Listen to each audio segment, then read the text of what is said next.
Evidently, a wild band of children with whistles just went past.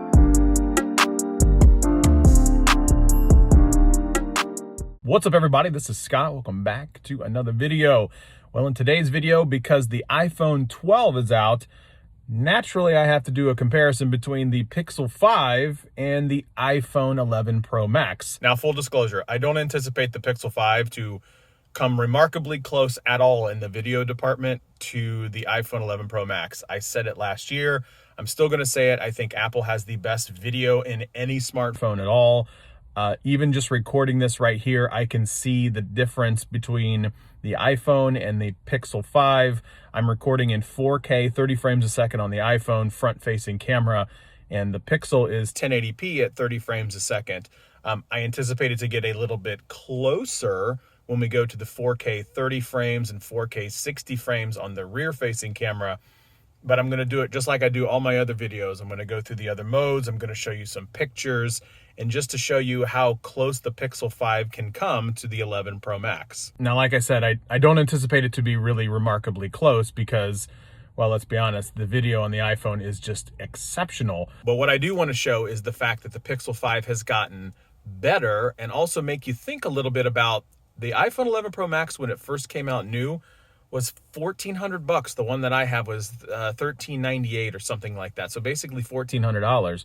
And the Pixel 5 is $699. So I want to show you just how much better mid-range prices with definitely older specs in the Pixel 5 compared to the 11 Pro Max, how much better and close it is for the Pixel 5. Okay, let's do our very first test. This is the front-facing camera on both the iPhone 11 Pro Max and the Pixel 5.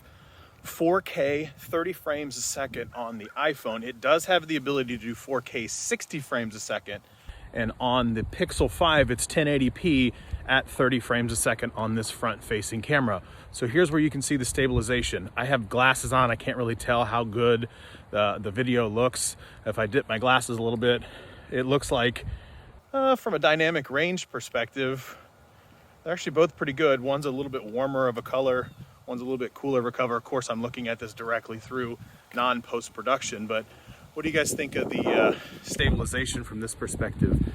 Take a look at how good the greens are, how black the blacks are, but still has the detail, as well as up in the clouds here, you can start to see is it kind of washed out, blown out from that perspective.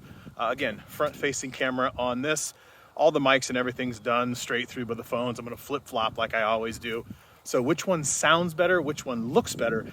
Leave a comment below to see what it is. Okay, this right here is 4K 30 frames a second out of both. So I'm just walking in this grassy field, walking effectively right towards this orange cone that's just kind of sitting out of the middle. How does the stabilization look in both of these? I'm just walking. I don't run because we've talked about this before. Let's pan around a little bit. Now I'm going to walk kind of back towards my Jeep over there, walk back towards this goal. How does the stabilization look in 4K 30 frames a second out of the iPhone and 4K 30 frames a second out of the Pixel 5? Now, this is still 4K 30 frames a second, but I have both on their ultra wide version, so you can see how ridiculously wide the iPhone gets. But I mean, the Pixel's no slouch either. Again, ultra wide, this is the stabilization that you would see, still 4K 30 frames a second, walking in this grassy field, walking towards the opposite end goal, so you can see what the stabilization looks like. Take a look at the dynamic range, look at the clouds in the sky, look how green the greens are, the detail that's in the trees and things like that. Which one sounds and looks better? Okay, both have the ability to do 2x zoom. The iPhone has a natural telephoto, whereas the Google's doing it through software. So now I am 2x zoomed on that tree right beside my Jeep. I'm going to begin to walk towards my Jeep to show you what the stabilization looks like on 2x. Again, one is through more software because it doesn't have that lens. The other one is actually through a telephoto. This is what the stabilization looks like. I mean, I gotta be honest with you, it looks like the Pixel 5 is frozen, and I know that it's not. There's definitely more stabilization, at least looking in phone, from the Pixel 5 perspective rather than the iPhone. That's just kind of what I'm seeing as I'm looking at the phone. Okay, now let's just take a look at 4K 60 frames a second out of both devices. Again, everything done through the phone. I'm holding it on a switch pod. The stabilization is what it is. I don't think either stabilization's bad. Both of them look fantastic, but take a look at the details in the grass blades. Take a look at the stabilization from both the Pixel 5 and the iPhone. Do a quick pan, show you what it looks like from this perspective. I gotta be honest with you, the iPhone looks smoother when I'm panning like this. Yeah, that's just what it looks like in phone. Maybe that looks like the same way in post-production, I don't actually know, but I'm walking towards this goal right here to show you what the stabilization looks like. Now, the iPhone here at 60 frames a second has the ability to do this. Wide angle, 60 frames per second, whereas the Google doesn't have the ability to do that.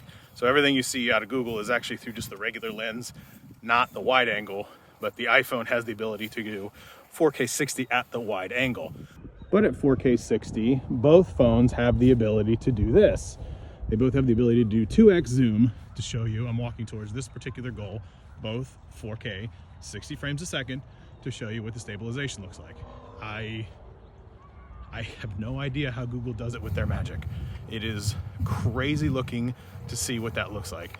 Now, you can see slight pans, very slow pans, as it comes to 4K 60 frames a second. It looks crazy in both. Like, smartphones are so incredible. Now that we've shown you all the video modes, let's actually go take some shots to see exactly what some of the differences are in terms of just the regular still photography. Naturally, I think, and I'm doing this all before I even go into post-production or back into the studio, I think for the most part, portrait mode, the Pixel 5 is going to really kind of handle its own, especially when you look at like things like trees and leaves. I think the Pixel 5 is going to come out on top for things like that in portrait mode. Video, again, having not seen anything at all in post-production, it looks really good with the iPhone 11 Pro Max, but keep in mind the price difference. And I guess that's kind of what I'm saying at the end of the day. At the end of the day, we're looking at a device that the 11 Pro Max, when it first came out, the one that I have, was $1,400. So that's one thing to keep in mind. Whereas the Pixel 5, definitely more mid-range specs, $699. Is it close? Would you be okay with getting what you're getting out of the Pixel 5 compared to the 11 Pro Max? That's really up for you to decide. Again, I always come back to the fact that it's very ecosystem driven, but God, I love smartphone like photography and videography. It's gotten so good in 2020.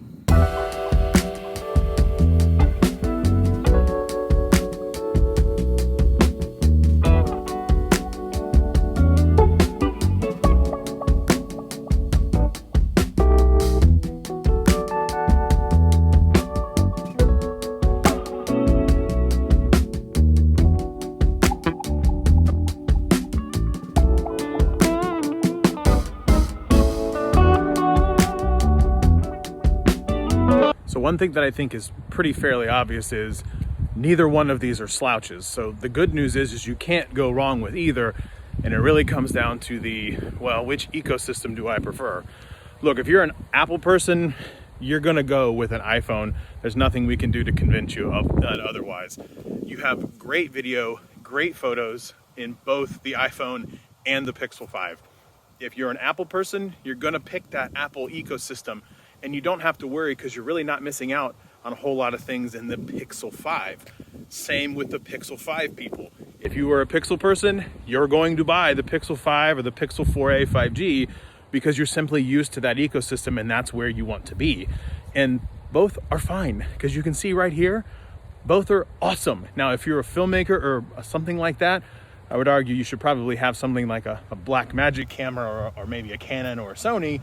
But if you're a shooter and you need to have some sort of smartphone where you need to do photos, both are going to be pretty amazing. I took a peek at each of the photos that I took from a portrait mode perspective, especially the one with like the little red tree. Neither one of the phones did them perfect, but they were so darn close that honestly, it's just down to personal preference from that perspective. And that is kind of the end all be all. If I had a message in 2020 that I wanted to give everybody, it's not about winning and losing. If you pick Apple, you don't lose. If you pick Android, you don't lose. It's all about preference. It's not a win-loss type thing. It's just whatever you're comfortable with. So at the end of the day, pick the one that you're comfortable with, because honestly, both of them are pretty badass. So that's it. That's all I have. Thanks for watching. And as always, like, share, subscribe, thumbs up, leave a comment below. We'll see you next time.